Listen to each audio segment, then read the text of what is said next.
ಗೌರಿಬಿದನೂರು ತಾಲೂಕಿನ ಕಸ್ಬಾ ಹೋಬಳಿಯ ವಿದುರಾಶ್ವತ್ಥ ಪುರಾತನ ಅಶ್ವತ್ಥನಾರಾಯಣ ಸ್ವಾಮಿ ಹಾಗೂ ಸುಬ್ರಹ್ಮಣ್ಯ ಸ್ವಾಮಿಯ ದೇವಾಲಯವಿರುವ ಪುಣ್ಯಕ್ಷೇತ್ರವಾಗಿದೆ.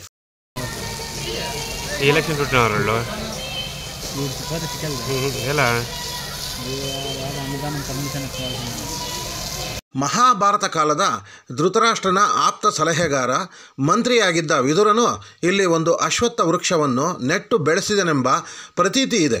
ಮಕ್ಕಳಾಗದೇ ಇರುವ ದಂಪತಿಗಳಿಗೆ ಇದು ಅತ್ಯಂತ ಪವಿತ್ರವಾದ ಪೂಜಾ ಸ್ಥಳವಾಗಿದೆ.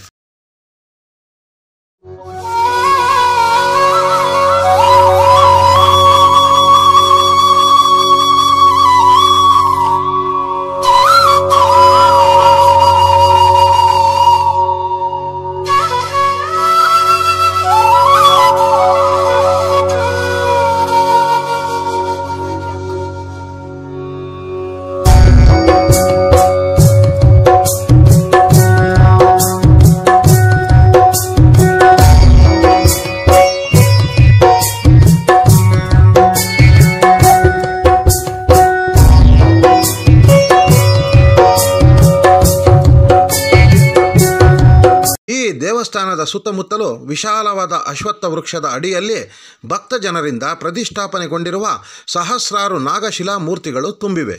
ಈ ನಾಗರ ಕಲ್ಲುಗಳ ಬಳಿ ಇಂದು ಜೀವಂತ 2 ನಾಗರ ಹಾವಿನ ಮರಿಗಳು ಹೆಡೆ ಬಿಚ್ಚಿ ನೋಡುತ್ತಿರುವುದನ್ನು ಭಕ್ತಾದಿಗಳು ಹಾಗೂ ಸ್ಥಳೀಯ ನಾಗರಿಕರು ಕಂಡು ನಿಬ್ಬೆರಗಾಗಿ ಹೋದರು.